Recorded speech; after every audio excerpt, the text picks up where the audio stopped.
especialista en protección social y desarrollo económico de la Oficina Internacional del Trabajo. Estoy basado aquí en la Ciudad de México y agradezco mucho a Flaxo y a Nelson Flores particularmente por la invitación y el honor de acompañarles.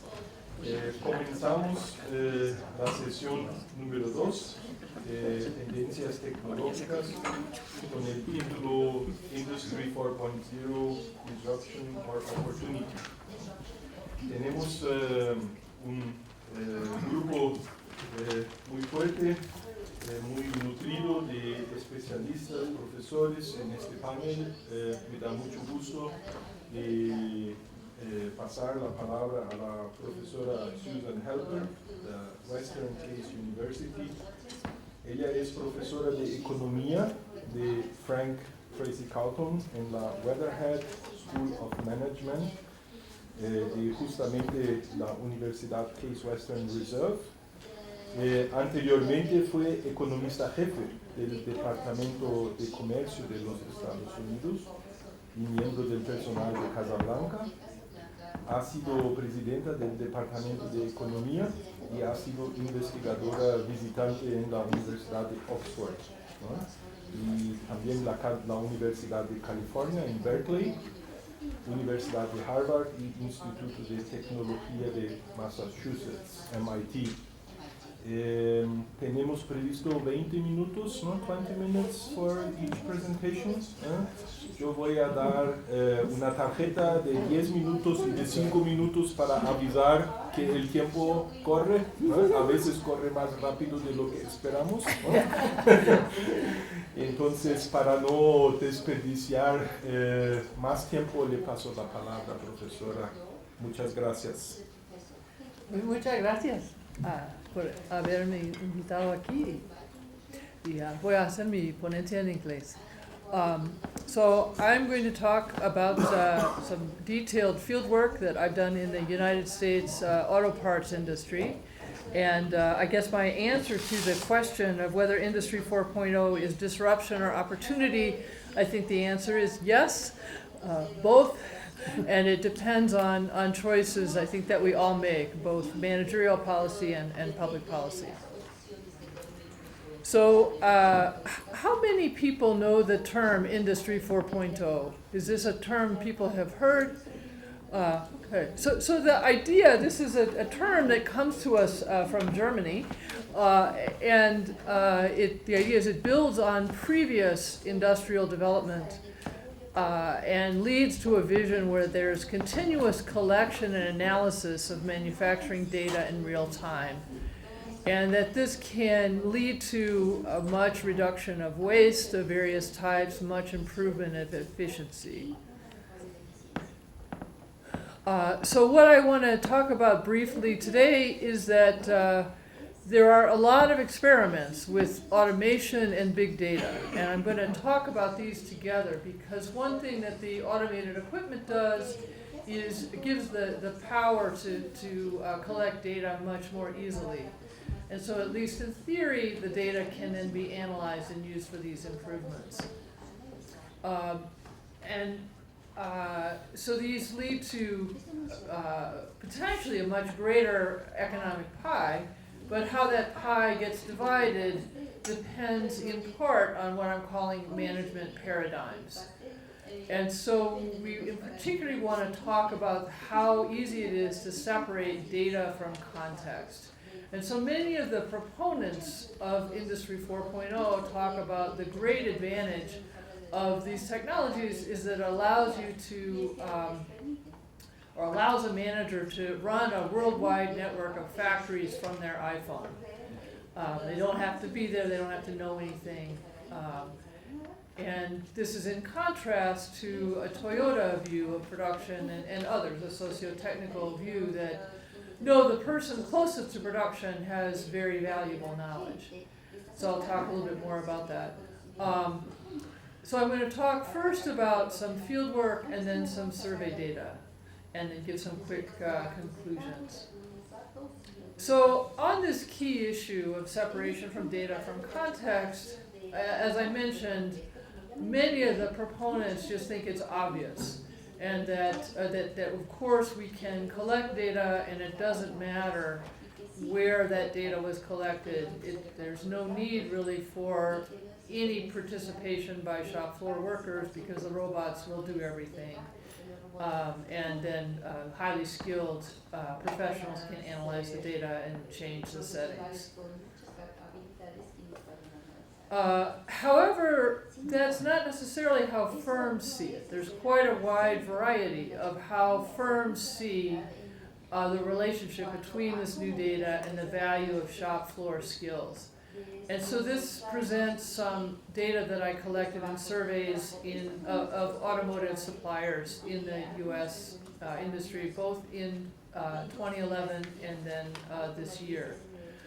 And so you can see that, so the question was, we have found that the use of information technology reduces the need for shop floor workers to have analytical skill. And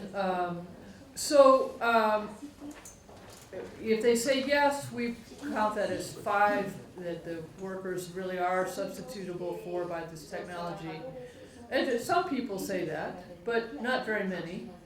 And it's more common that they say that actually there's a fair amount of room for still needing workers on the shop floor, even with advanced information technology.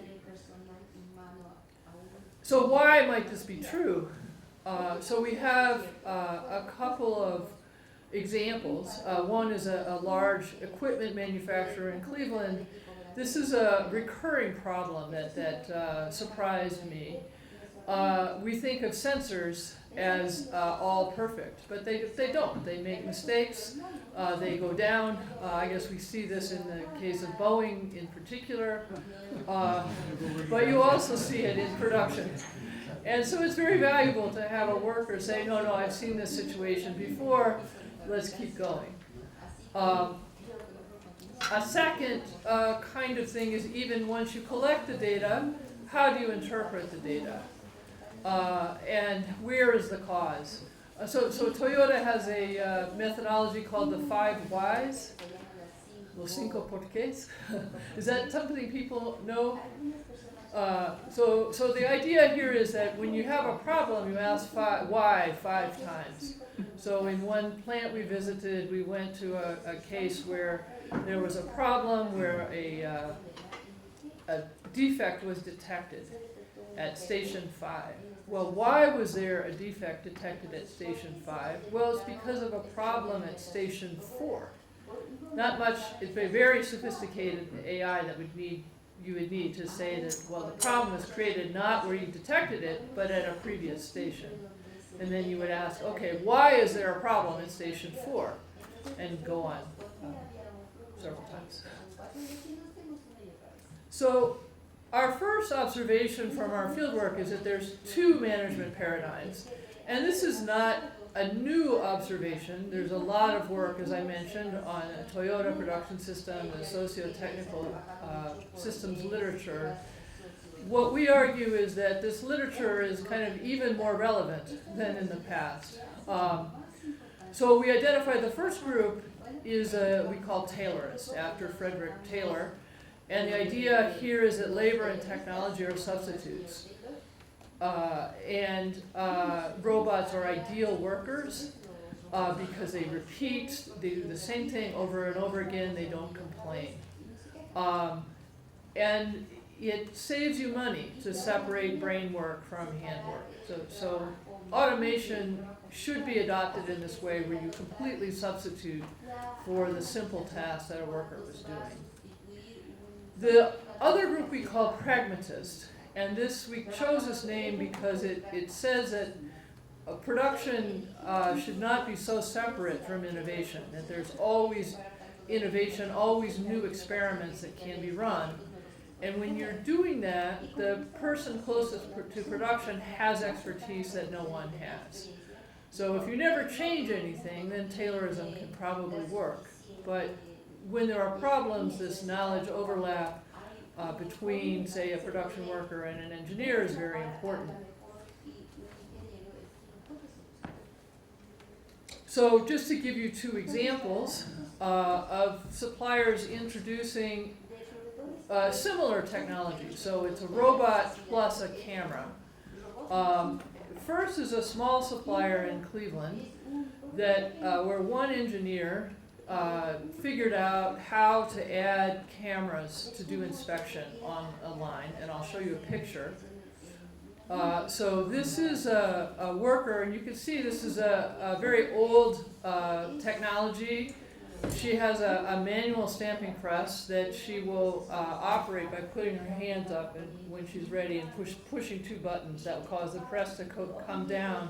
So she grabs a piece from that jumble of parts in the bin, puts it in the press, takes a couple of bolts, and then those are stamped into the press. And then the new part, you can see there's some red lights on the that side, and that's the inspection. So she will then place the part in that inspection apparatus, and if it's good, it will allow her to continue. If it's bad, it will not. That's garbage. Sorry? They put garbage there or This what is garbage? Oh, the trash? No, those are the pieces. So she's Yeah, for stamping. she's stamping the two pieces together. The raw material. Yeah, so there's two pieces, the jumble and then the behind her, yeah. So this was a very cheap operation. It cost about $1,000, and as you can see, it can be added to a very old piece of equipment. Did not require transformation in this case. But one day I went to the plant, and there's someone who's sorting through a whole jumble of parts. And it turns out that one day somebody knocked the camera and it recorded that there were no defects. They knew that couldn't be true, so then they had to look through every one to see if it was right or not. So this is, I think, an example of maybe some of the more Taylorist. The advantage is that they save some money. The disadvantage is when the problem occurred, no one was monitoring. So in contrast is the Ford Cleveland engine plant, where they also have introduced cameras and cobots. This is a collaborative robot, a very small robot, to look for defects in engine quality. And so there they had extensive consultation with the union before and after implementing this to eliminate the false positives. So they found some very interesting things. That one reason that they had a spike in defects when they had the cameras was that often the inspector would simply fix the problem. They wouldn't report it. If you have a connection, an electrical connection that's not made perfectly, it's easy once you know it to just push it in. But that then it was then difficult to determine the cause or the root cause of this problem. They also were able to figure out what kinds of other parameters they could move. And so in this case, we see that the production workers at some level became more valuable because they were able to add an improvement task. They weren't just assembling parts, they were also an integral part of this debugging. So I will be quick on this, but there's an interesting industrial organization part of this story, which is how do companies learn to do this new thing? And so many of them use what we call an integrator. And so the first adoption of the cameras at that first small company I mentioned was done with the help of an integrator. So they will diagnose requirements, develop a plan, and they'll install and test robotic equipment. And so firms then can do this, learn this stuff, either externally with the help of these integrators, or internally by firm management and shop floor workers. And so one thing that we thought when we started the research was that maybe there's a trade-off, that if you use an integrator, you might, as a manufacturer, lose the internal skill that you needed. Or it could be that the integrators help you learn. So far what we've seen is it seems like they actually do help plants learn. that they, when companies that use integrators afterwards, they tend to increase their number of process engineers. They don't, in fact, send their data to integrators typically. And so that means that you don't see the case where the integrator is hollowing out the capability of the manufacturer. On the other hand, if there's time, we can talk about this. I worry there's a kind of missed opportunity to analyze this data. So briefly, I'm going to talk about a survey that I did of auto suppliers. So there's a lot of interest in the U.S. about is there a coming robot apocalypse. And so it's useful to understand the auto industry, where 40% of the stock of U.S. robots are. And so we got totally about 180 surveys across 3 types of surveys. The median plant size was 300. The median sales was about 84 million. And so you see that a lot of these companies have actually adopted robots. So 3/4 of them have robots. About 60% of the parts have automated parts tracking. What do the robots do? So we asked about a whole lot of things. What we found was that the major improvements were in conformance, quality, and safety.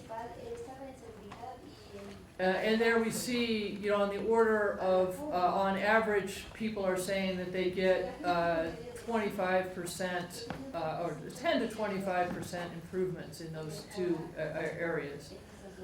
On costs, there's actually not so much of an improvement.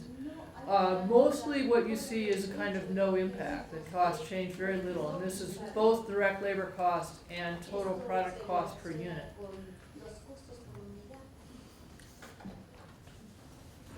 I mentioned the potential for data capture. We don't see so much of that in this data. And so the big mass of data in the middle is people who say that data gathering is a mix of manual and automated processes. And about more than a third say that typically they input data manually. So even though they have the ability to put things, gather data into a big pot and stir it and slice and dice, they don't do it. So only 11% in this, the far, that far box, only 11% actually are doing that, sending the data centrally. So we looked at the extent to which these different management paradigms actually affected behavior. So we measured pragmatism as whether they did some of the following things. You know, they see workers as complements to information technology. This would be the plant manager. Is it a regular duty of production workers to do things like diagnose equipment problems, use quality assurance data to recommend improvements, modify programs on computerized equipment, meet with customers, and then managers expect them to improve work methods. So if you did all these things, if workers did all these things, it would be 6 points. No company got all 6 points. But one thing I wanted to do is just sort of show what this looks like and to show that there's a lot of variation in this data. And this is I think against kind of the technological determinist point of view. There's a lot of discussion about technology requires certain skills or technology does not require certain skills. I think what this shows is we have one industry, one job title, and there's a huge variation in the extent to which workers do production tasks. Workers do innovation tasks. So one thing we looked at in this complement versus substitute area was what happens to wages. And so the dependent variable in this regression is operator compensation. So wages plus benefits. On average, it's about $20 per hour. what this shows, just going through these, so there's a standard way that economists do, labor economists do wage determination, where you control for things like, are you a high school graduate, is there a union, how big is the plant? So we controlled for all that, and then in addition, we added these variables of interest. So we looked at, are you pragmatic? And that by itself had no significant impact on wage. We looked at when firms adopted robots and the number of robots per worker in a plant. And that led to a significant wage decline. So firms with more robots per worker had less wages. Now, on the other hand, if they have both these pragmatic practices, so they got at least a 3 on that scale I mentioned, and they had robots, then the wages were about 20% higher. So it's really suggesting it matters a lot. And so I think the story that's going on behind here is that there are some firms that feel like they can't afford to pay workers more, and so they don't hire workers. So they turn to robots. And so those, basically the reason they can't find workers is they're not paying enough. That's one source of robot adoption. There are another source of robot adoption, which are firms that are really exploring what they can do to increase efficiency and productivity and using their workers as part of that team. So to conclude, what I think that we found is that firms pursue different management paradigms when adopting and using new technologies. So in this Taylorist paradigm, robots substitute for shop floor workers. Pragmatists, on the other hand, the robots are complementing shop floor workers. And so I think this has big impacts for future wages. And when the firm actually does robots and pragmatism together, you have greater quality improvement compared to robots alone, and higher wages, but importantly, not higher costs compared to robots alone. Second, a little bit on these integrators. A lot of them want to integrate something called Smart Factory as a Service. Actually, how much time? Okay. So the idea is that they will tell you, so KUKA is one of these firms, you put in KUKA equipment, they will send you the settings every morning or in real time, and you don't really have to understand anything about how your plant works. And you can think about that as a positive thing where these companies are aggregating data across industries, so kind of like the development of the machine tool industry in the 19th century. But you can also see it as a real danger to value capture by manufacturers and by shop floor workers. So far it seems like firms are using strategies to increase the spillovers of learning from these integrators and limit the loss of value. But I fear it also comes at a cost that we haven't really figured out how to take advantage of the data that these new processes generate.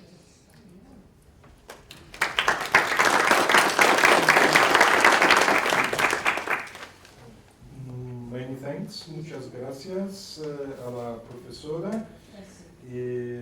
Paso la palabra ahora al profesor Greg Mordew de la McMaster University, Canadá. Profesor Greg Mordew es profesor de la cátedra ArcelorMittal en política de fabricación avanzada, na West Booth School of Engineering, Practice and Technology, profesor asociado. Fue anteriormente también gerente general de Toyota Motor Manufacturing Canada y responsable por la planificación corporativa y asuntos externos. Profesor Greg, la palabra es suya.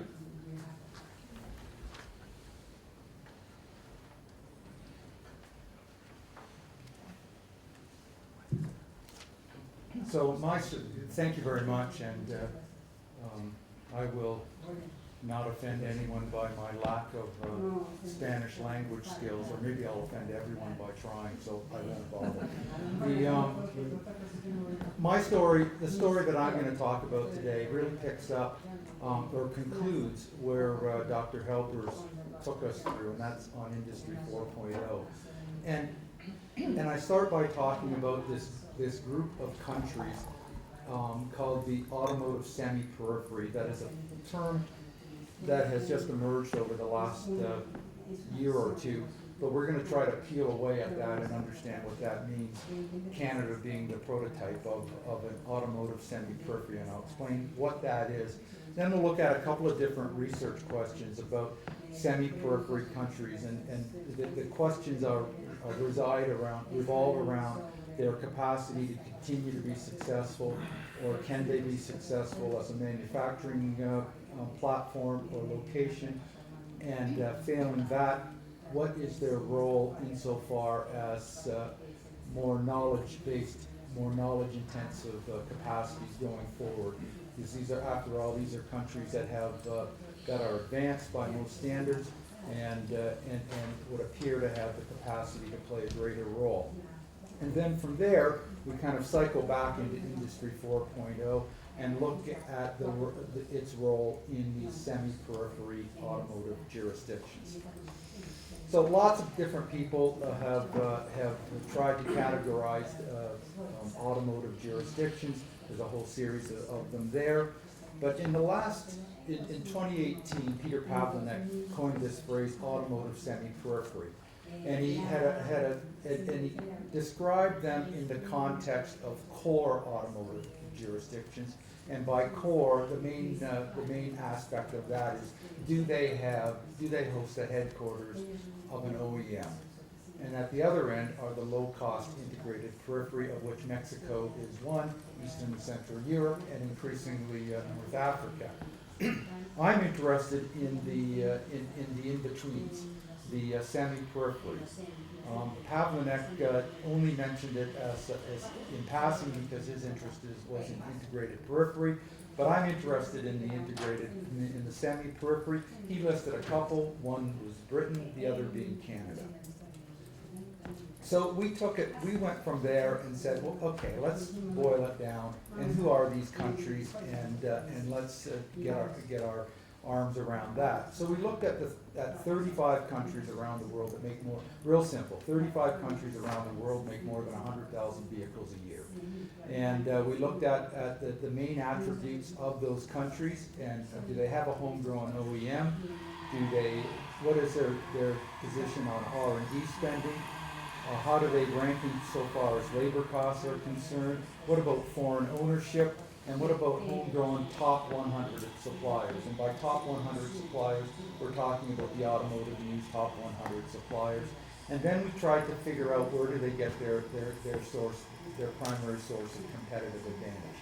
So we ended up, and you can, some of these countries, these places fall into two. China and India, are they core? Yes. Are they integrated periphery? Yes.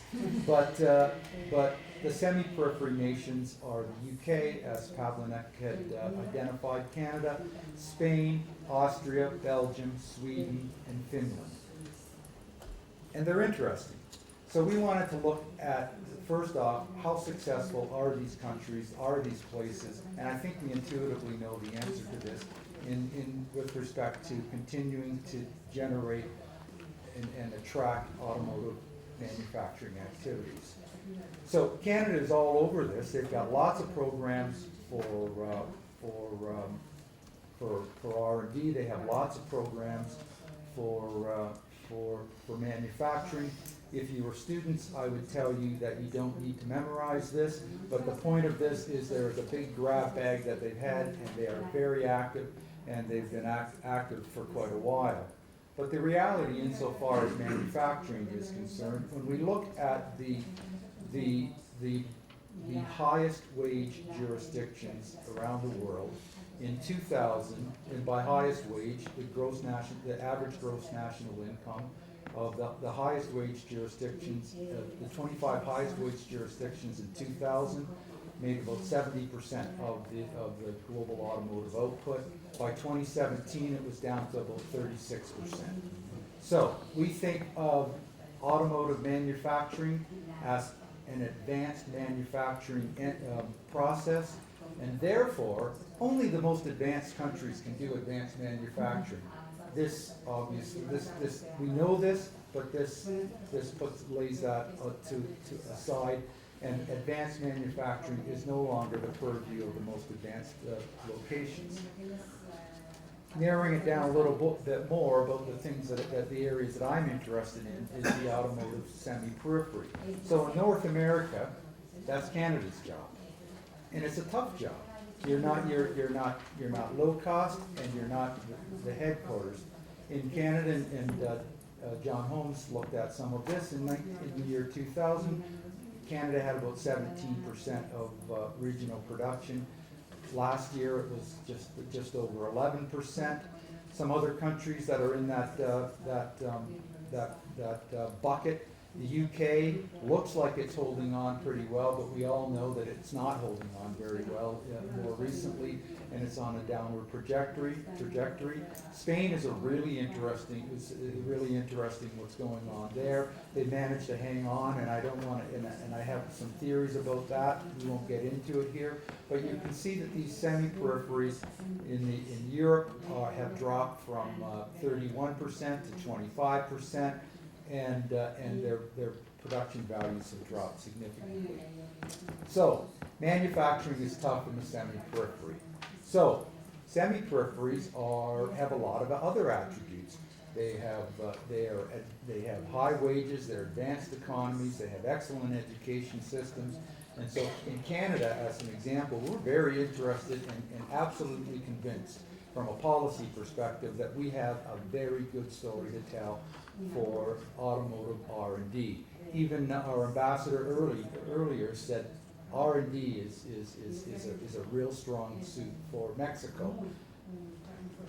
And everybody across Canada is talking about this, and they think it must be so, and if enough people say it, maybe it'll happen. So here's the head of the automotive policy group in Canada. It's a way to R&D is a way to lock down and anchor the base of manufacturing, but at the same time look to the future and be embedded at a very fundamental, elemental level in the technological disruption that will occur.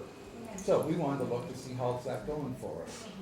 So the first thing we look at is R&D spending. So this is R&D spending by the automotive industry in Canada. And you look at it and say, that's not very good. But that is the extent of the level of detail of the Statistics Canada data that we can get our arms around. Because if you start to go down any deeper in NAICS codes data, you start to get into be able to identify that's that company and that's that company. They won't provide it. You can't look at it at firm level. You don't get it. You don't even get it at assemblers versus parts makers. So you see that we're on a downward trend. But that's not enough information for us to understand what's actually happening.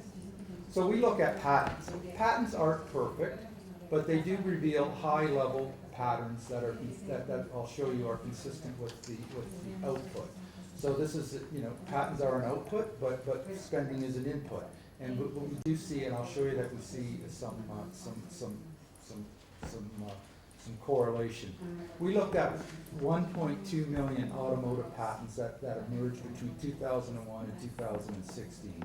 And they're pretty, there's two different ways we looked at them. We looked at B60. These are automotive patents, or patents that somebody said, and I can think of an automotive application for it. Maybe I can think of 20 other applications for it too, but I've identified it as B60. There might be an automotive application.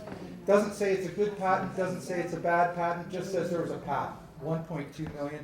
And then we started to add in other patents that were not B60, but we deemed them to be automotive because they were developed by automotive firms. And then we see, as I said, patents in Canada and R&D spending in Canada look pretty much the same. So we think, well, we're probably onto something here. We may not have all of the data, but we can see trends and we can understand what's going on. So what we see in Canada, what this left-hand chart shows, is that Canada had 491 automotive patents in 2001, and by 2016, we had 480. But meanwhile, the volume around the world went up by by twofold. So our share in 2001 was 0.8 of 1%. By 2016, our share of automotive R&D was 0.4.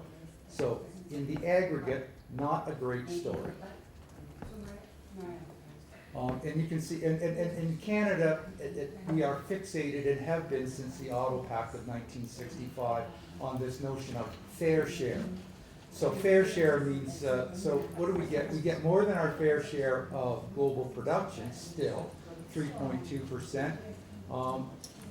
Our share of global sales is 2.1%, and you can see our share of global patents, not good. But let's peel this away a little bit. John mentioned that I believe mentioned that we have 5 OEMs in Canada, and so maybe that's something to build upon. There's only a handful of OEMs, so attracting an OEM to your jurisdiction is an incredible thing. We're lucky we have 5. That's an incredible base to start with. Anybody would die for that. It's a great place. It's a great way to build our R&D, and that's from an OEM executive from Canada. So let's see how that goes. Oh, not so well. So you can see what's happening by these 5 OEMs that have factories in Canada. FCA does 15% of their global production in Canada. They've got this big. They had in 2001 to 2016 less than 1% of their global patents. Ford 1.7% of global patents. GM 1.7% of global patents.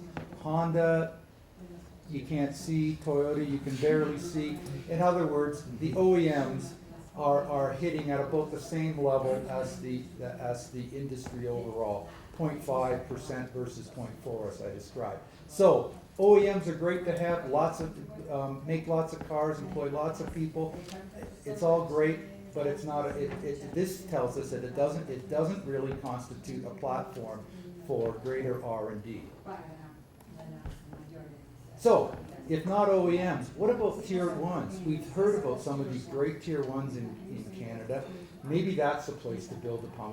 We've got lots of great tier 1s. Magna, Linamar, Martin-Rea, ABC, Multimatic. These are big companies, successful companies, interesting companies, globally ranked.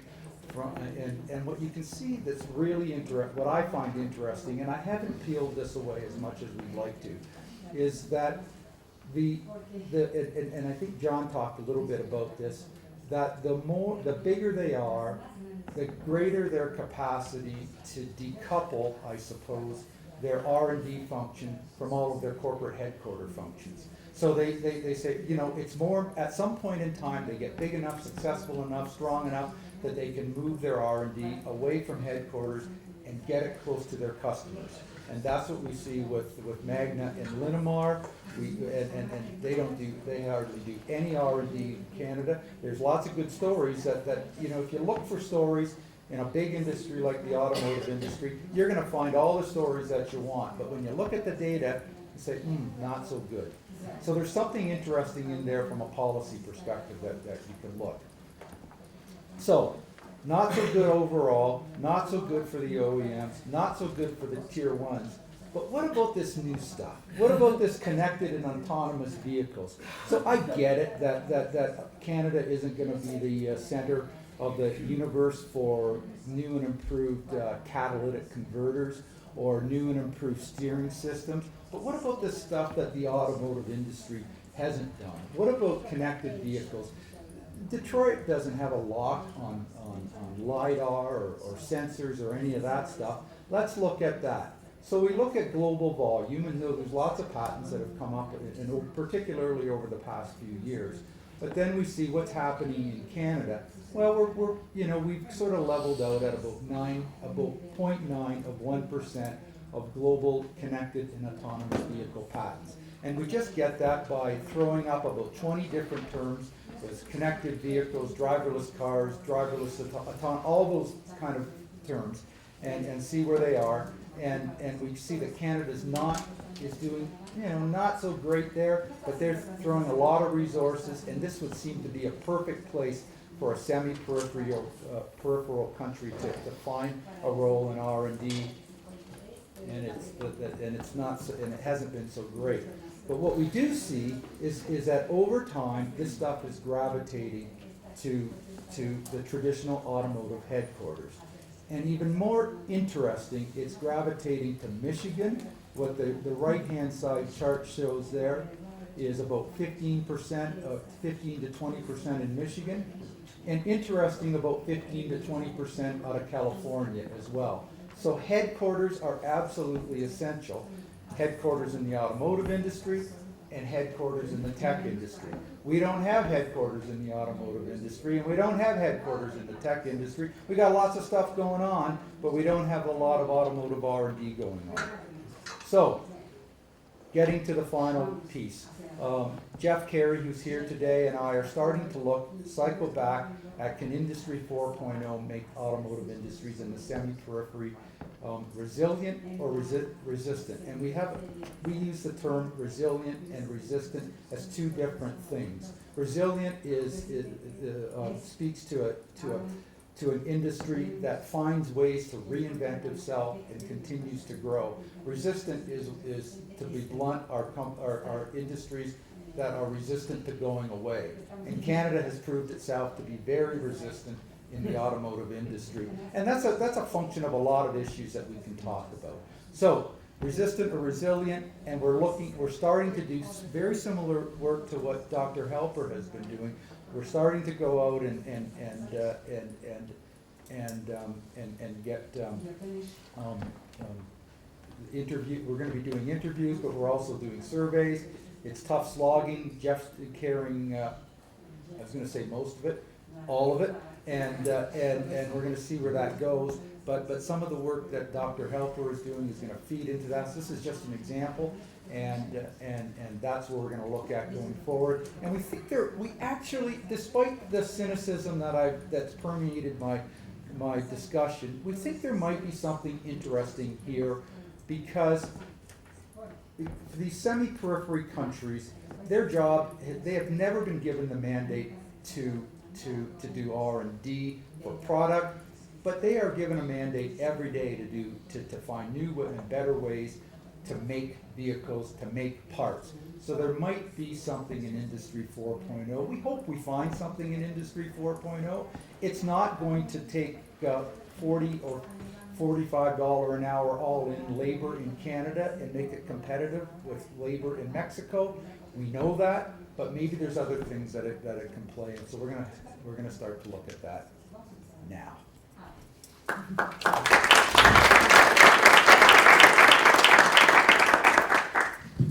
Many thanks, Professor Mordu.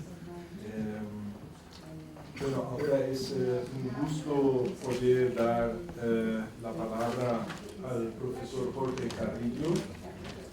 Profesor Jorge Carrillo es profesor del Colegio de la Frontera Norte en Tijuana,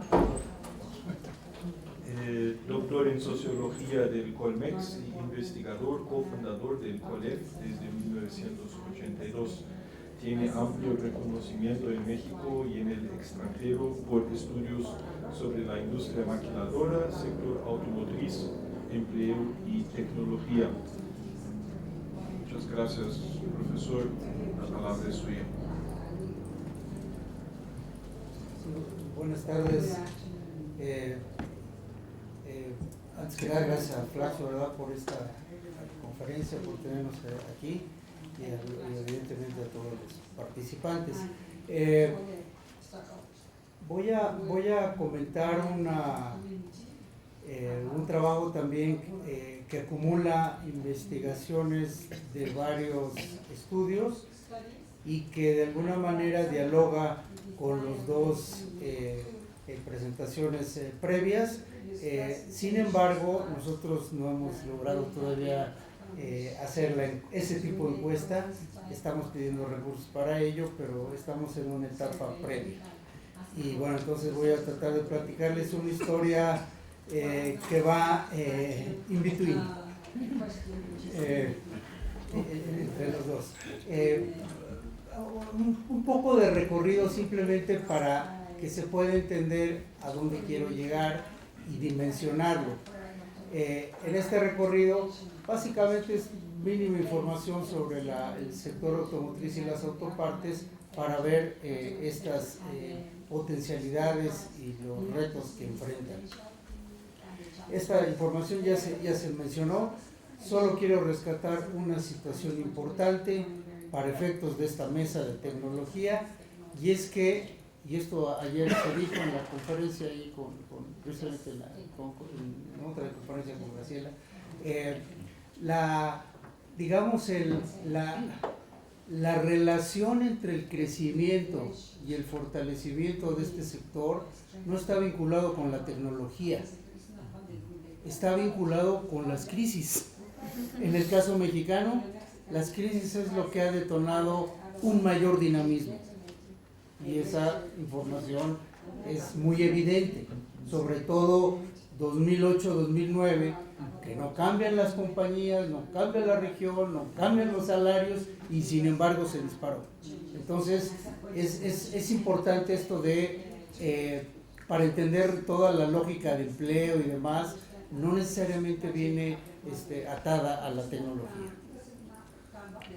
Segundo aspecto importante es que, si bien se le da mucho peso evidentemente a las ensambladoras por todo lo que implican y lo que ya se ha dicho aquí, el caso mexicano destaca mucho por su fortaleza en las autopartes. Las autopartes, tanto las globales, o sea, tenemos más de las 90 o más de las 100 principales Tier 1 del mundo, por un lado, pero también hay empresas mexicanas multinacionales en este segmento, como Nemak y otras. No solo eso, hay otras empresas de menor tamaño que están insertas. En este sentido, digamos que esta pirámide, claro, no se puede hablar de una pirámide semejante a la que tenga Estados Unidos o China, ¿verdad? Pero lo que quiero decir es, con el tiempo se ha ido ensanchando y se han incrementado las capacidades, digamos, de desarrollo en México.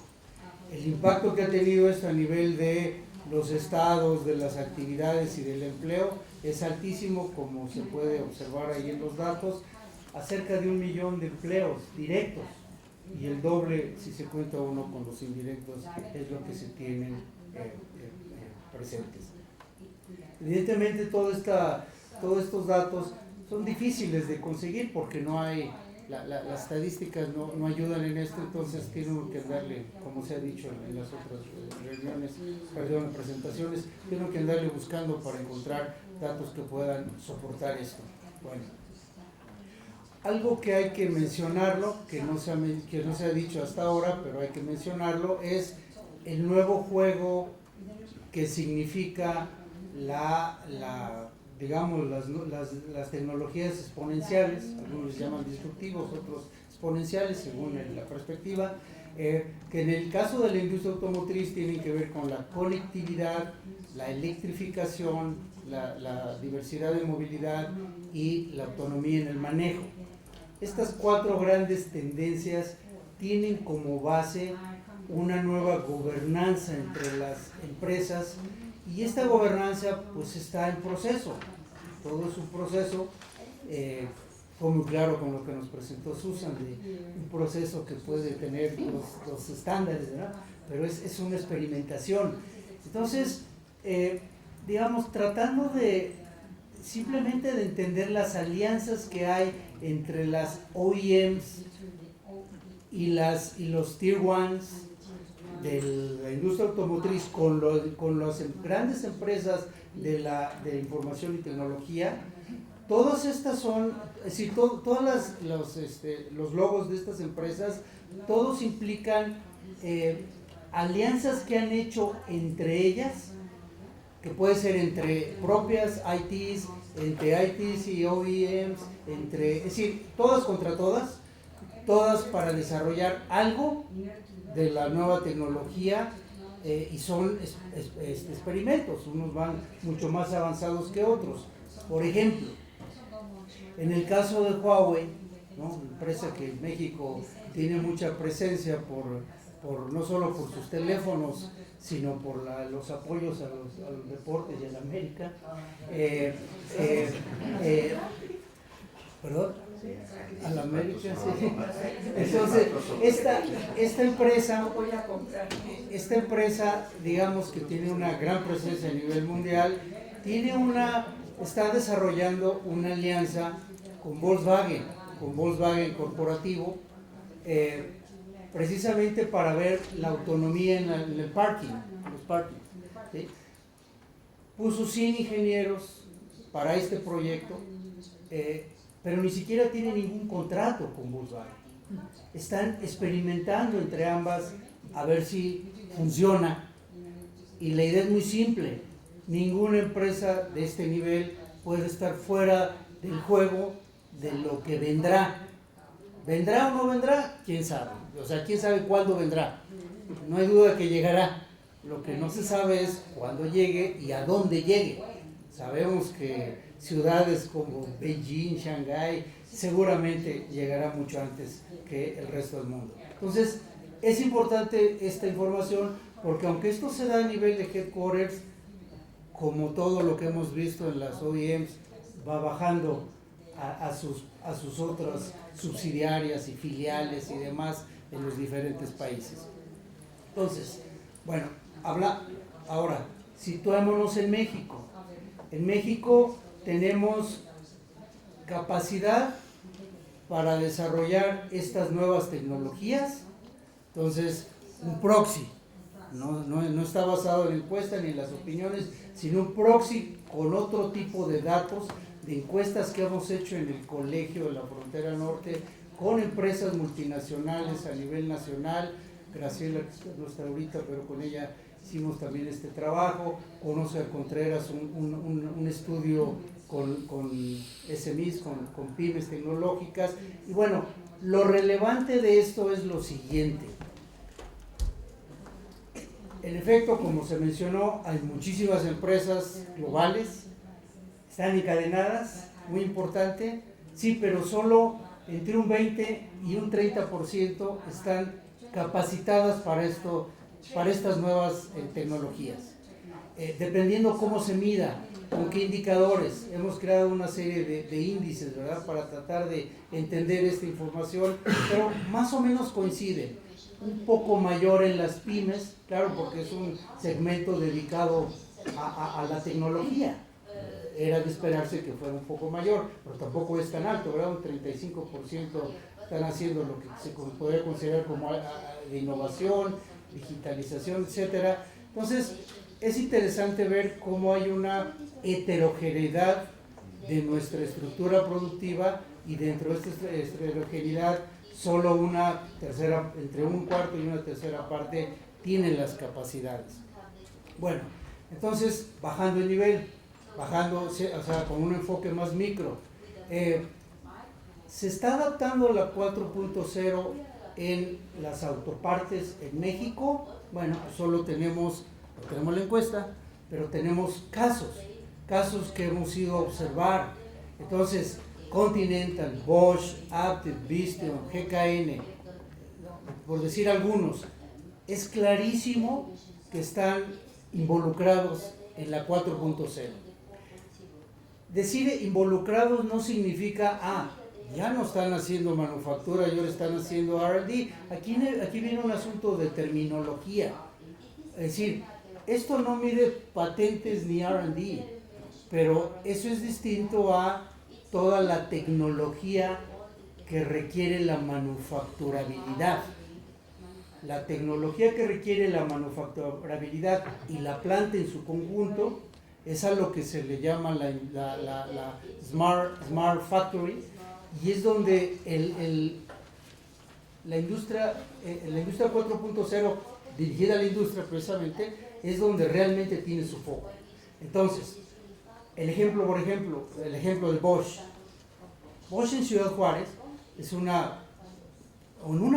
es muy grande las instalaciones, y tiene 5,000 personas, pero de ellas 18% son ingenieros. Eso es altísimo para efectos de una maquiladora. como ahí pueden ver, las áreas de manufactura, pero tiene un área específica de 4.0 y trazabilidad, en donde están experimentando junto con el headquarter y con otros lugares todo lo relacionado con las líneas automatizadas, con la inteligencia artificial, con las métricas.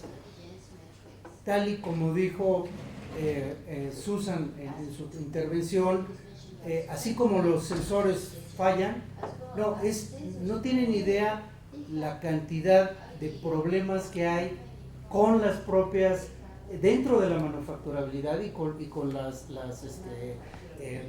líneas automatizadas. Entonces hay muchísimos problemas, uno no los ve, uno más ve el producto, pero que tienen que estar cotidianamente revisando. Y bueno, entonces hay mucho trabajo precisamente para ver de qué manera se pueden ajustar, conseguir información. Están buscando esto de self, que sea ajustes propios, que sean automatizados para medir la predicción. Son muchísimas, en todas las métricas de la planta están trabajando este departamento, es decir, trabajando para en un futuro cercano, ojalá implementarlo. Bueno, entonces es una transición, es una experimentación, pero sin duda es un hecho que está ocurriendo esto. Y bueno, hay más historias. Bueno, ¿qué pasa con los, aquí en esto lo menciono, ¿quiénes son las empresas que están haciendo estas actividades de 4.0? Las hacen internamente las propias empresas, en este caso Bosch. También contratan a otras empresas especializadas extranjeras, pero también contratan a empresas mexicanas. Y estas son las empresas mexicanas, por ejemplo, Pima Mechatronics. Hay muchas, hay un clúster de más de 100 de estas empresas en Juárez. Y están haciendo exactamente lo mismo que está haciendo el corporativo, claro, a otro nivel. Pues no tienen los recursos ni la cantidad de ingenieros, etcétera, pero están haciendo lo mismo. Toda esta trazabilidad, toda la información de la automatización de las máquinas, etcétera, trabajando con robots, con cobots, etcétera. Entonces es realmente interesante ver el nivel en el que están metidos, embebidos todas estas pequeñas empresas en relación con Bosch y con otras, ¿verdad? Bueno, ¿cuál es una de las diferencias sustantivas? Y aquí vienen las grandes oportunidades. Las grandes oportunidades es que estas empresas son mexicanas, son pequeñas, son familiares, están en los lugares donde están las multinacionales, tienen una estructura de calificación muy alta, tienen ya bastantes años, digamos, en el negocio, y lo más importante, no atienden a un solo cliente automotriz, ni siquiera son dedicadas al sector automotriz, son multisectoriales, ¿sí? Esta idea de ser multisectoriales les da una enorme ventaja, porque como no son core activity, como no son parte central de lo que se produce en Bosch o en una OEM, etcétera, entonces ellas tienen la capacidad de negociar el precio, cosa que es rarísimo en un proveedor de tercera línea. Aquí tienen la capacidad de negociar el precio porque están solucionando una contingencia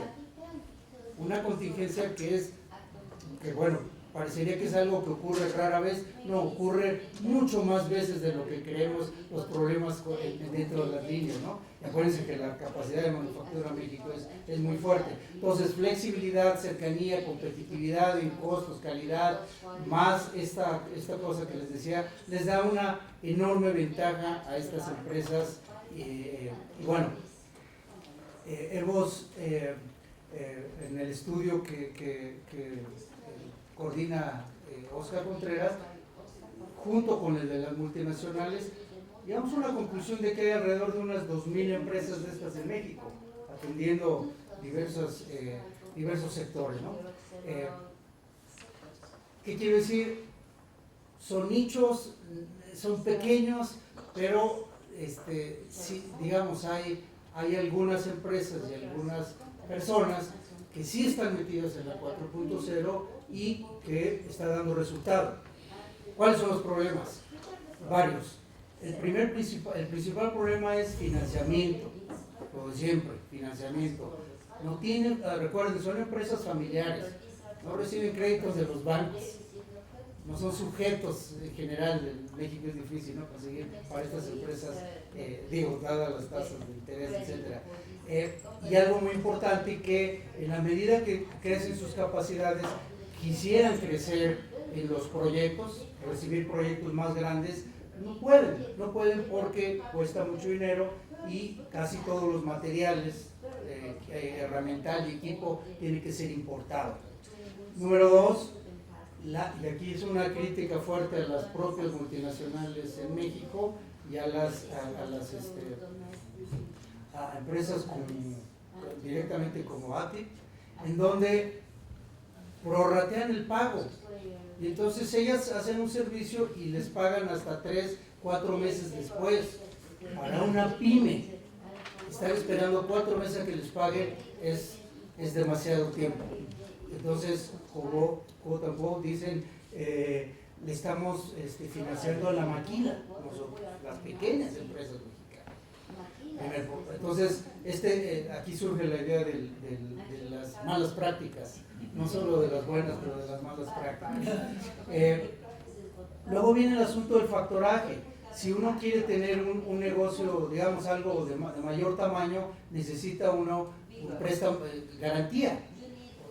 Tiene uno que contratar el seguro de garantía. Entonces, esto no existe en México para las semis y son muy caras, mientras que en Estados Unidos es del 5%. Entonces, hay un asunto de factoraje, es decir, cosas que podría resolver fácilmente el gobierno, no lo resuelven.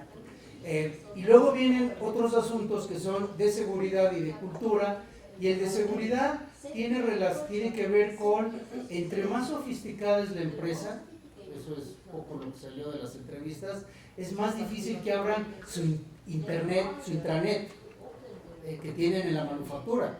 Porque ese intranet, pues obviamente el corporativo y todo tiene visibilidad y trazabilidad de todo eso. Entonces, ¿cómo vamos a abrir esto a unas empresas mexicanas? ¿Quiénes son? Chiquitas, ¿no? Entonces, es complicado y a veces hay una resistencia a abrir, porque para la industria 4.0 hay que abrir toda la conectividad.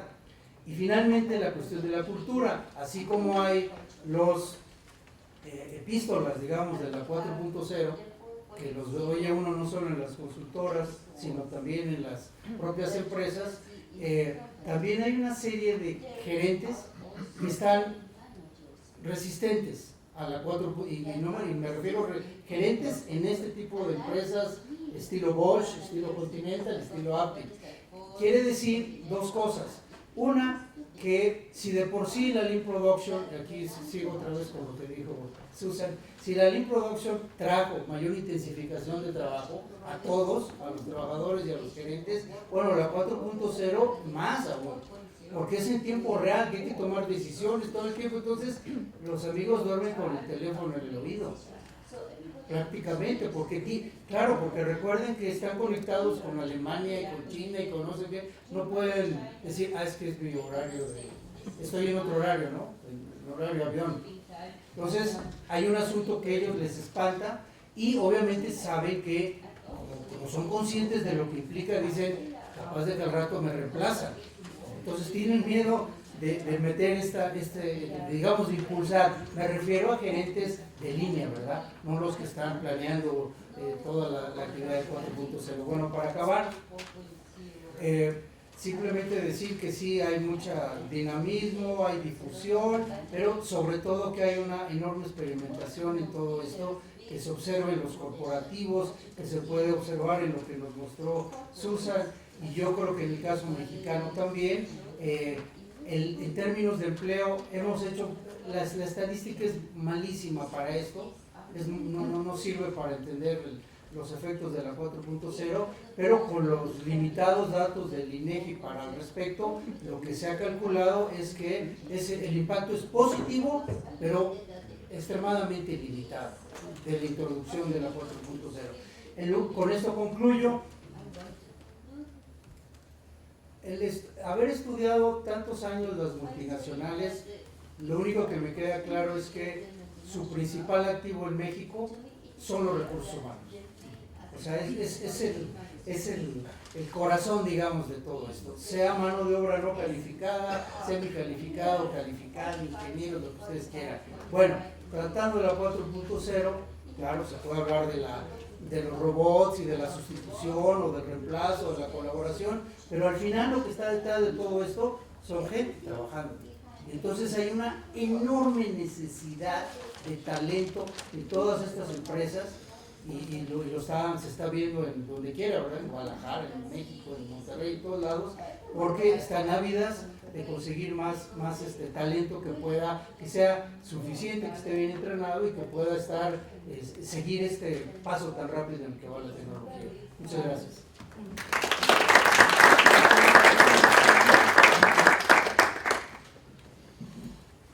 Muchísimas gracias al profesor Jorge Carrillo por esta visión de la industria mexicana.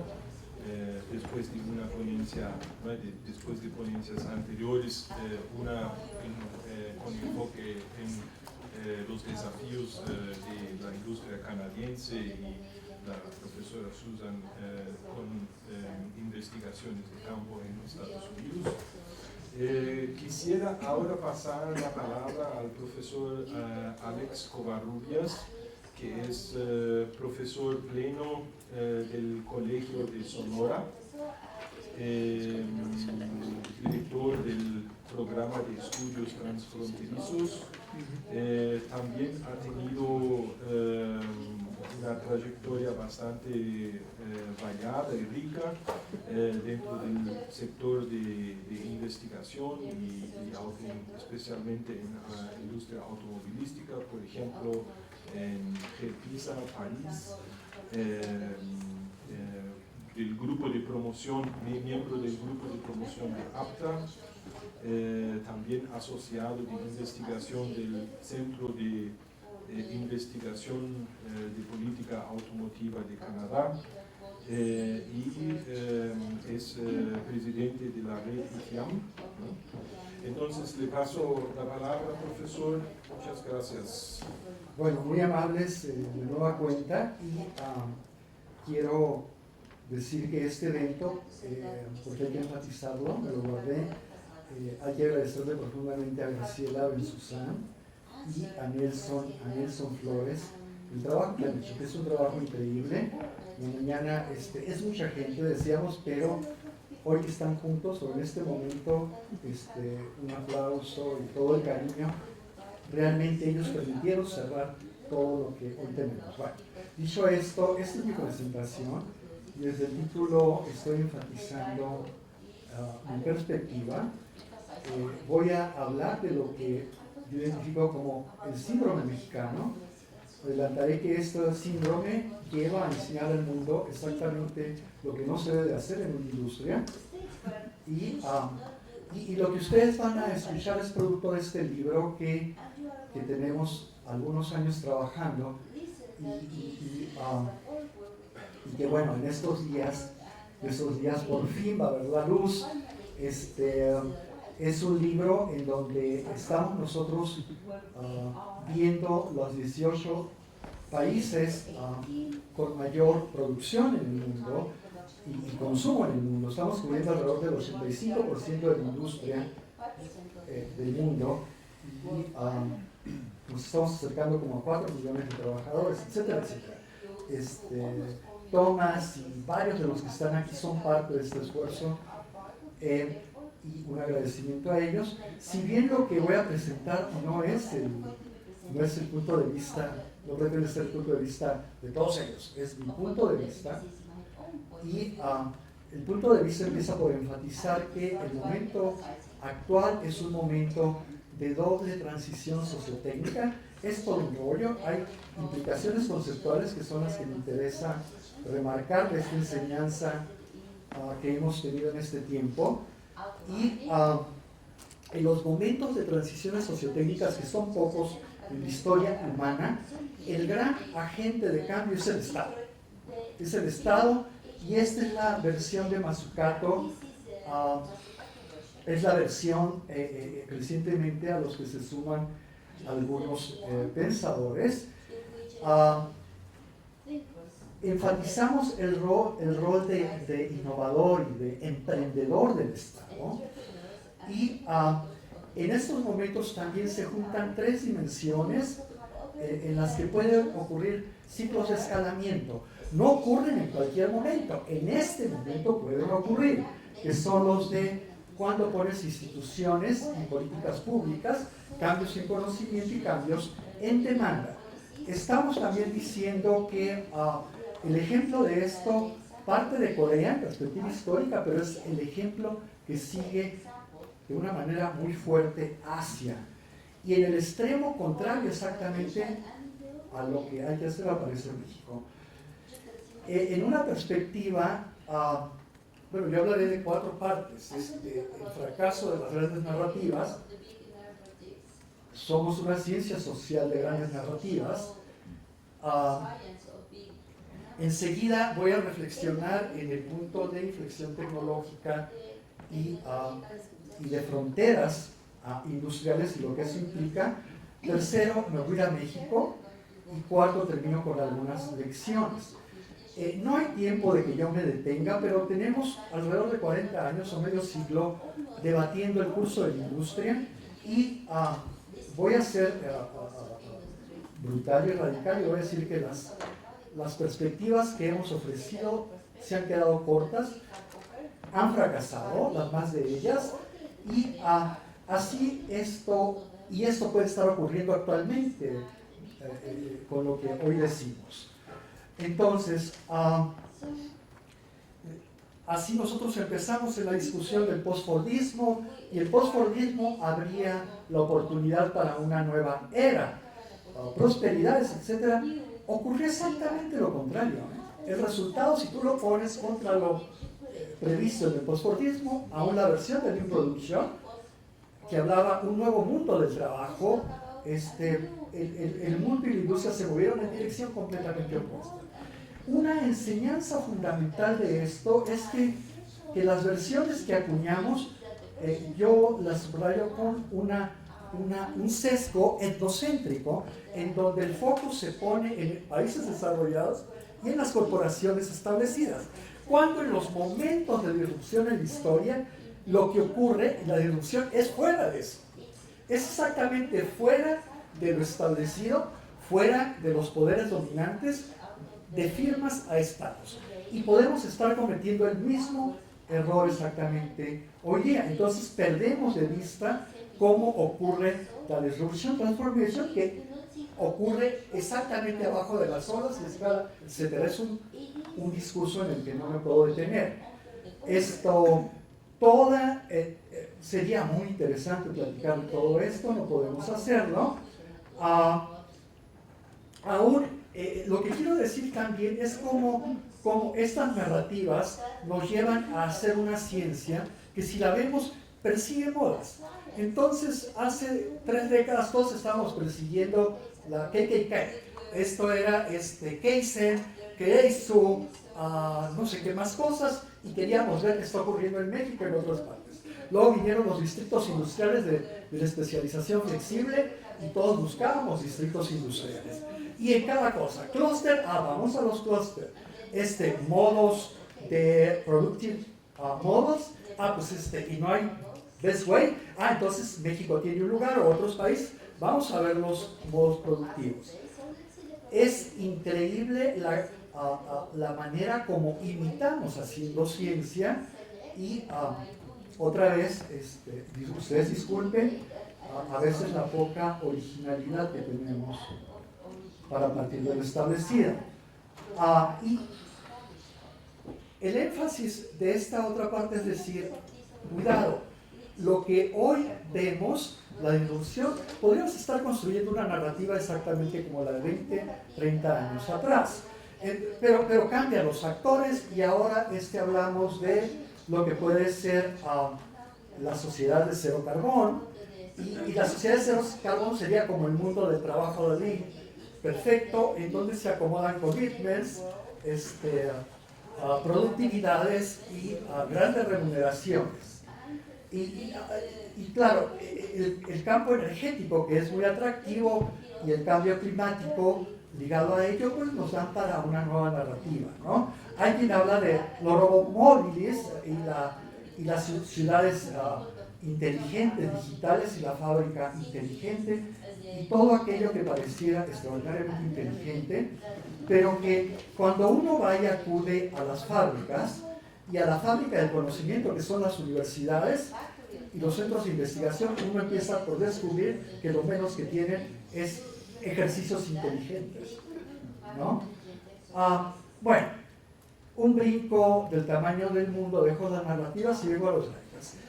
Hemos hablado de todo esto, no me puedo detener. Lo que quiero enfatizar, que lo que hoy ocurre a nivel de geografías puede tener mucho más peso de lo que creemos.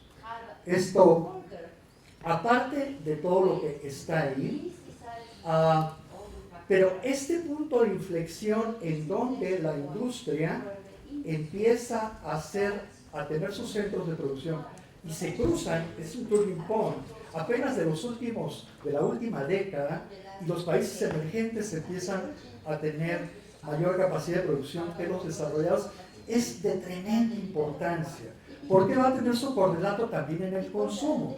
Los mercados cambian. En la historia humana y de puntos de inflexión, de transiciones como las que hablo, cambian los equilibrios entre oferta y demanda. Hay puntos en donde la oferta jala y hay puntos donde el mercado jala. Mi énfasis es a decir, hoy el mercado jala más que la oferta. Y el mercado, ¿dónde está? Está en Asia, de forma más poderosa, y está cambiando toda la estructura y la arquitectura de las cadenas de producción. El otro punto extraordinariamente relevante nos regresa a las firmas. Un nivel es nivel países, ¿cierto? El otro nivel tiene que ser a nivel firmas. Y lo que aquí tenemos, hay que leerlo con cuidado, porque tomó un siglo colocar a un país una firma propia entre las firmas líderes de la industria. Estoy hablando de Corea. En un siglo de industria fue Corea el que logró hacer eso. Bueno, noticia, en la última década China ha colocado 10, 12 empresas entre las líderes de la industria. Y siguiente punto, enfatizar esto. Corea progresó a una tasa de 0.1% en 4 décadas. China, India están progresando a una tasa de 1 a 1.5%.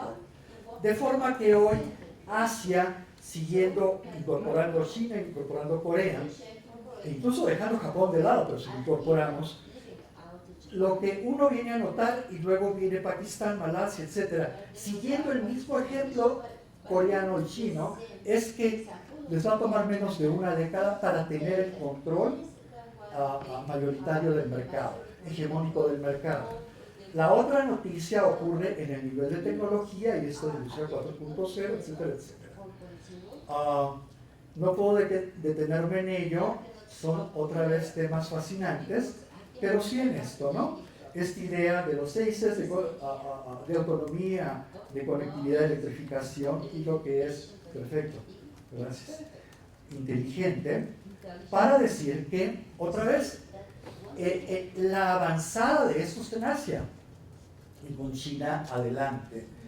Y son cosas que están en esta gráfica, y el elemento a notar es que aquí hay pronósticos para los siguientes años, y bueno, hay una cantidad de versiones, pero en esta versión los chinos podrán, tomando la cabeza de Asia, desde luego, podrán hacer el turning point en la industria, en que autos eléctricos con dosis de autonomía diferentes, otro asunto, van a rebasar los motores de combustión interna. ¿Sí? Esto, en esta versión puede ser de aquí al año 2030, pero el otro elemento fundamental es que nosotros también aquí podríamos estar volteando en direcciones equivocadas, viendo lo que están haciendo los corporativos establecidos. Bueno, noticia. Tampoco es Tesla el que está tomando este liderazgo. Tengan en sus agendas algo que se llama BYD, y este BYD en solo los 3 últimos años tiene liderazgo absoluto en todos los componentes de auto eléctrico críticos que son de batería a motores a potenciómetros, alguna cosa así. Y bueno, voy a la tercera parte y el caso mexicano, ¿no? El caso mexicano también es interesante, decía, como parte de las grandes narrativas. La gran narrativa de México se construye alrededor de las cadenas globales de producción. Y lo que uno encuentra en la perspectiva histórica de ver a los países es que ningún país que haya seguido a las cadenas globales de producción a la manera de México ha hecho un lugar en la industria. Y que ocurre por el contrario, el síndrome mexicano yo le llamo el síndrome de los efectos no intencionales. Es decir, ocurren exactamente los efectos contrarios. México ha atraído inversión extranjera como pocos países en el mundo y tenemos medio siglo atrayendo inversión extranjera. En 2013, tomen nota de este dato, México atrajo más inversión que todo el mundo, inclusive que China. Y las capacidades construidas para eso son pocas. El efecto de inundar, flooding, tu país tiene la consecuencia indeseada, parte del síndrome mexicano, de provocar parálisis. Y la parálisis lleva a una política como la que ensayó México en los últimos 35 años de, como política industrial, no tener política industrial. Esa es una posición de política industrial. ¿Sí? Bueno. Entonces, el subrayado y lo digo con todas las palabras mío, es un énfasis a criticar la teoría de cadenas globales de producción y a buscar que, siendo este un momento de doble transición, tenemos que trabajar por fuera y las revoluciones vienen por fuera. Entonces, por eso, en perspectiva de conclusión en esta parte, mientras China se convirtió en el taller del mundo, como era previsible, México se convirtió en una fábrica de pobres. Esto es una realidad tremenda y de esto hemos dado cuenta de muchas maneras, ¿no? Estos son los... Tengo años, junto con otros colegas, Jorge Graciela, trabajando y siguiendo los corporativos y los salarios. Estos son los datos al día de hoy, exactamente. Y los trabajamos con las negociaciones, son los contratos, no es lo que reportan. ¿Qué es lo que negocian? Y aquí está. Entonces, la media de salarios es 2.6 al día de hoy en la industria terminal. Y México solo es superado en este camino por India, actualmente entre los mayores países productores. La diferencia es que India tiene un plan para hacer industria propia y lo viene haciendo y para crecer y cambiar los salarios como ha venido ocurriendo en otros países asiáticos. Esto es lo que ocurre en NAFTA y lo voy a poner de esta perspectiva, fabuloso. De esta perspectiva, cuando vemos NAFTA hablamos de capacidades productivas y de valor, pero el cambio más dramático en la región de Norteamérica es en términos de empleo. El cambio más dramático por sus consecuencias para los 3 países. Y lo que nosotros vemos es esto, ¿no? Es un pavo, porque en eso se convirtió la figura, es un pavo con un pescuezo, y en el pescuezo se junta la caída del empleo de Estados Unidos, el estancamiento de Canadá y el ascenso de México. El empleo hoy día en México es prácticamente similar al de Estados Unidos. De esto te vienes al caso de los salarios y esto es lo que ocurre, ¿no? El énfasis en esta partecita es decir, los salarios no son solo un problema de México, los salarios es un problema exportado y compartido por los 3 países y particularmente las Detroit Three han manejado una política de esta naturaleza. Entonces, habiendo crecido la industria como lo ha hecho en México, el progreso en salarios es nulo y incluso es negativo. Igual como lo hacía yo, aquí yo tengo datos de curvas de producción, de valor, de productividad, etcétera, etcétera. Y lo que uno encuentra es la anomalía de los salarios caen en un contexto de productividad creciente y de valor agregado creciente. Eso es lo que tenemos. Los salarios en México, y esta historia se explican, nos dicen porque los trabajadores mexicanos no son productivos o tan productivos como los de sus contrapartes. Noticia, es mentira. Aquí esta es la industria terminal, y en la industria terminal es muy difícil, medir la productividad con indicadores válidos. Este es un proxy, un approach. Simplemente, ¿cuántos vehículos sacamos de las líneas por trabajador? Pues aquí estamos casi a nivel, ¿sí? Claro, si tú metes la cantidad de empresas autopartistas pobres y que subcontratan y que viven en los márgenes de la informalidad, como los ponen, pues claro que la productividad de México cae. Pero estamos hablando de poner equivalentes, como nos enseñaban desde primario, compara manzanas con manzanas, etc. Bueno, terminando, lecciones. No hay país en la historia que se mueva sin una industria propia, y esto hay que enfatizarlo. Los casos de México no solo son ilustrativos en este sentido. Las lecciones vienen de Canadá, vienen de Australia, vienen de Reino Unido, particularmente en este momento. Hay otros que mencionaba Gray. Lo que va a hacer la industria establecida es prolongar la vida que le queda. Entonces, otra vez, si nos seguimos poniendo el foco en la industria establecida, vamos a tener muchos sesgos, porque ellos tienen una agenda en donde su supervivencia depende de que los motores de combustión interna sigan rodando en el mundo y sigan manteniendo a países como México como plataformas baratas que les dan recursos para las grandes inversiones que significa hacer la transición. Y dos historias más y termino, puede ser una. Una es la industria establecida como la conocemos es ya un commodity y se va a commoditizar más. Entiéndase lo que eso significa. Imagínate los carros vendidos en el mercado como se vende el arroz, el trigo o el mismo petróleo. Esa es la historia de commodities. Entonces, apostar a esta industria establecida es un gravísimo error. Hay oportunidades para que salte países como México, sí los hay. Política de Estado necesitamos y trabajar. Una de las cosas, un minuto que toma, que venimos haciendo, en nuestra red, nosotros hemos creado una red también, aparte de trabajo e innovación, una red para autos eléctricos y avanzados en México. En esa red habemos alrededor de 150 científicos que están haciendo autos eléctricos en México desde hace décadas. Parte de nuestros partners es Bosch mismo, por ejemplo, pero no queremos a Bosch, a los corporativos, como protagonistas. Lo que quiero decir, esta industria no solo genera malas cosas, genera capacidades, y ahí están, pero tenemos que normarlas con la política de Estado.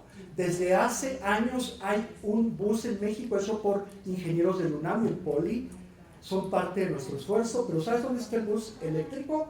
Está en el Callejón de la Salmonela del UNAM vendiendo tortas. Porque no hemos tenido recursos para lo que podemos hacer. En tanto, el Pumba Bus, Metrobús y esas cosas siguen siendo vehículos de los corporativos contaminantes y dañando nuestros recursos humanos y ambientales. Gracias.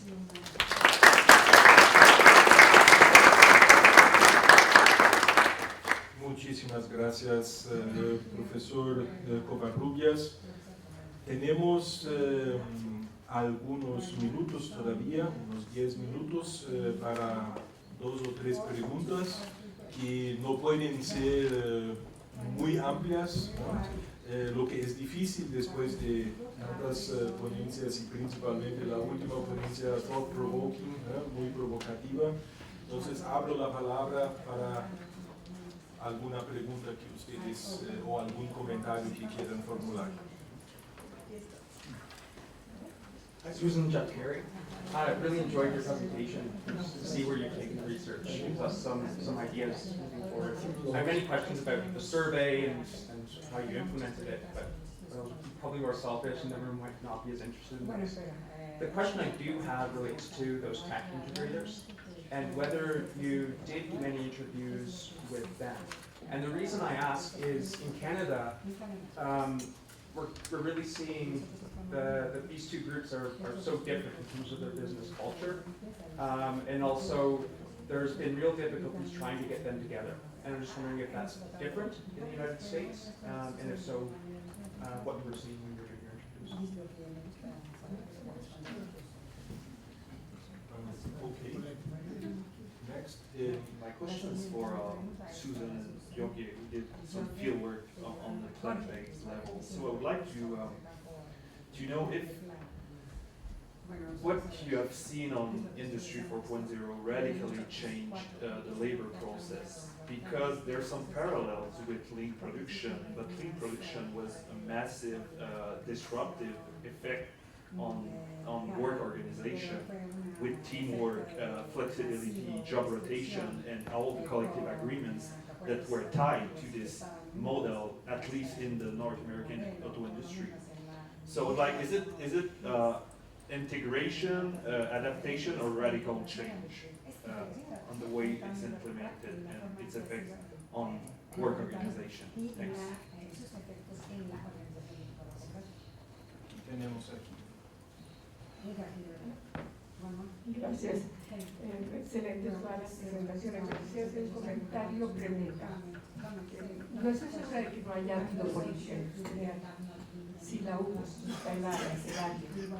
La política arancelaria de México creó la protección efectiva negativa, que va en contra del valor agregado nacional, ya sea en tecnología o ya sea en mano de obra. ¿Por qué? Porque la suma de los aranceles de importación, impuestos que tengan dos componentes o las partes importadas, es menor a la otorgada al producto final. Entonces el producto final se desprotege. Pasa con materias primas como el maíz, como el automóviles, etc. ¿Cómo romper esa cabeza de fuerza que impide realmente pasar a los mayores procesos dentro de la máquina? Estoy totalmente de acuerdo con usted. Profesor Juan Carlos Moreno, felicidades por el panel, felicidades a Nancy. I want to ask you a question. Alex stressed a lot this idea of the entrepreneurial state. But then in your presentations in the United States and Canada and the United States, what role does the entrepreneurial state play in the affairs that you're studying now? I'm not in the whole development of the 4.0, but right now, the contrast is enormous, because Alex said, without entrepreneurial state, there's nothing that we can do. Perhaps it's just in periphery, or in the cases that you're studying here. Is there any role right now for this entrepreneurial state, or this is all hatch? Una última pregunta, por favor, last question. Bueno, me gustó mucho el panel y particularmente me interesó mucho y concuerdo con la presentación de Alex Covarrubias. Mi pregunta es si han examinado el caso de Vietnam. El caso de Vietnam es muy interesante porque se está incorporando ahora a la industria automotriz siguiendo un tanto el modelo chino, pero a partir del mercado interno, y eso es lo que yo quisiera hacer notar. Es decir, solamente un 5%, menos del 5% de los vietnamitas tienen un automóvil, pero el 95% prácticamente tienen motocicletas. Se dedicaron a producir motocicletas y ahora están dando el salto a la motocicleta eléctrica y con apoyo alemán el desarrollo de una gran empresa automotriz que entra también al automóvil eléctrico de avanzada. Entonces es muy interesante. Ahora cuando empiezan a hacerlo es cuando ya hay un mercado interno que puede consumir los automóviles y por supuesto la producción local por parte de esta empresa privada, por cierto, de un gran millonario vietnamita, está jugando un papel muy interesante para explorar esos nuevos horizontes tecnológicos y empresariales. Bueno, muchas gracias por todas las preguntas. Sugiero 1 o 2 minutos para cada uno de los panelistas. Es difícil contestar en tan poco tiempo, pero para quizás algunos mensajes clave a partir de las preguntas. Profesora Susan Halper, would you like to start? Sure. No, thanks for the question's really interesting. On the robot integrator manufacturer disconnect, there's 2 aspects. So on the robots, the physical hardware, there's a long tradition. Actually, GM started this. They outsourced their production and their production lines, and the people then, either their companies or they've left and now go to smaller companies. I think the AI part is much harder, and that's why we're seeing the slow. There's also a fascinating generational divide, and I'm happy to tell stories. And I'm also happy to collaborate and share the survey questions with Mexico and Canada. I love that very much. On the lean production side, I think this is fascinating. In some ways, I see it, so I guess I see lean as there's 2 ways of implementing lean. One is you focus on just in time, and that often leads to intensification of work. The other is you can focus on continuous improvement, and then that can lead toward more bargaining power for workers, less replaceability. And I see the potential, I think, for Industry 4.0 to kind of intensify that second part of knowledge intensity. And I think it seems like in the U.S. assemblers, it's having that role that sort of builds on the teamwork. That's what we saw at the Ford engine plant. There's a really interesting example, 3D printing at a GM plant, etc. On the role of the entrepreneurial state in Industry 4.0, so we now have these Manufacturing USA Institutes that are kind of modeled on Fraunhofer. And I feel that they're very Tayloristic in there. I suggested at a panel with some of these people that they could be part of creating a new kind of technician that would do problem solving, and we could avoid having manufacturing workers be button pushers. And there was a revolt. Oh no, this is terrible. We want the manufacturing workers to be button pushers as soon as possible to develop the production process quickly so that it becomes very routine.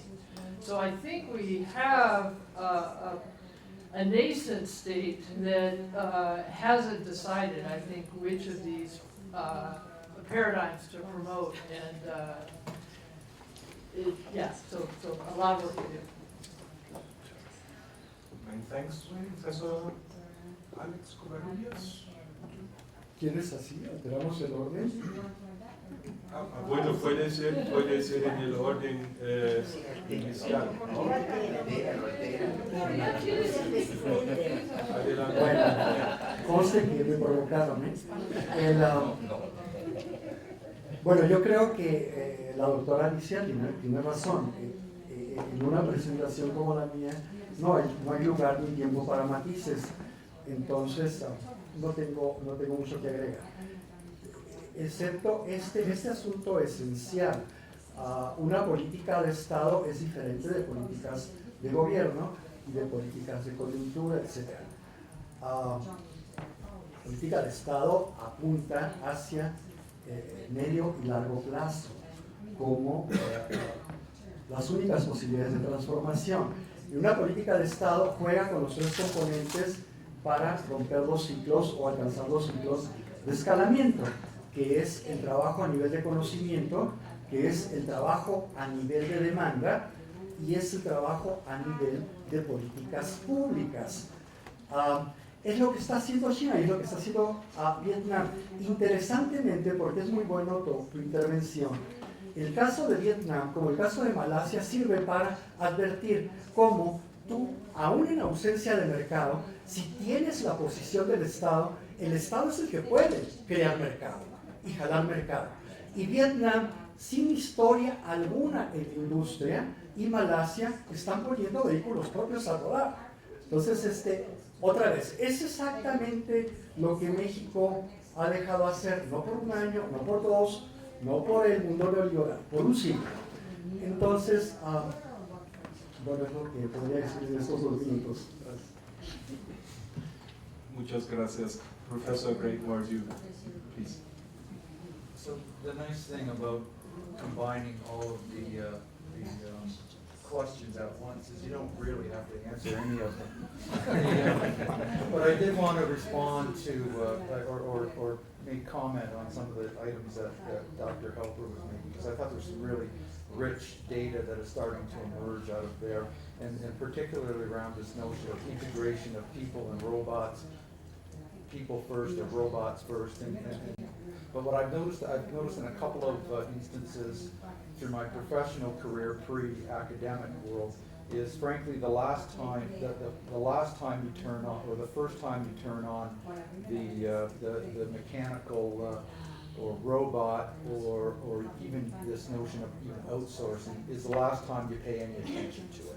And you never get the continuous improvement that's so important.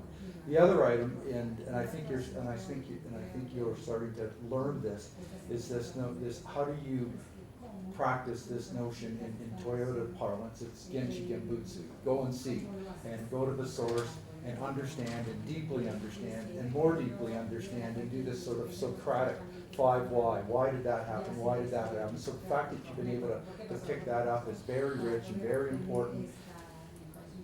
And the challenge becomes, how do you integrate those key aspects or sociological aspects of work that we currently know that have been successful in lean or anything else for that matter, and how do you bring that into this evolution of Industry 4.0? So you're onto something really interesting, and I'm anxious to see. Yes, let's talk more. Many thanks, Profesor Jorge Carrillo. Usted tiene el privilegio de la palabra de cierre de la sesión, ¿no? Entonces puede aprovechar.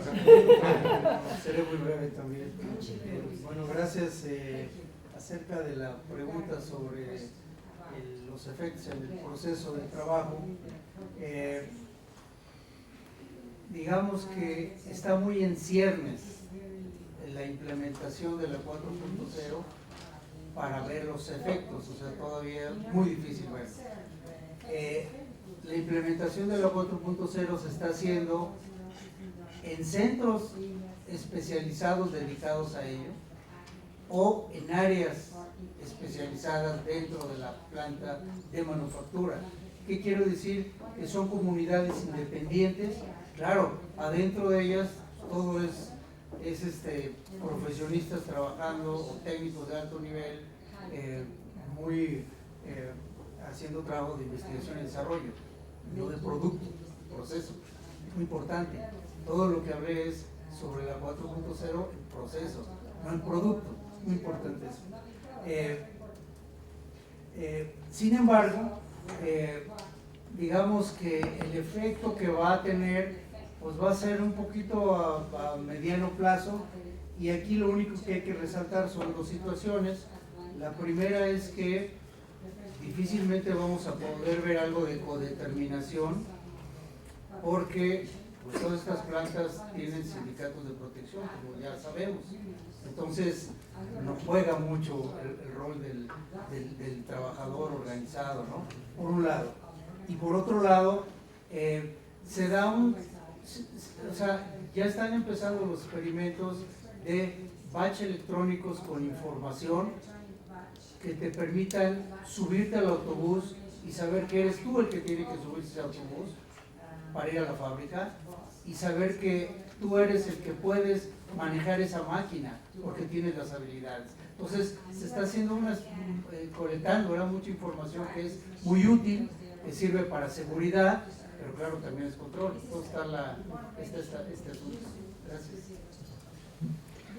Bueno, muchísimas gracias a los 4 panelistas por estas brillantes exposiciones que abren muchas perspectivas y debates, y quisiera saludar a la presencia de la general secretaria de Trabajo, Luisa Alcalde, y también Alejandro Encinas, ¿no? Y con eso concluir, ¿no?, este panel, y pienso que Nelson Flores tiene alguna orientación sobre cómo seguimos adelante, principalmente el almuerzo. Un aplauso final para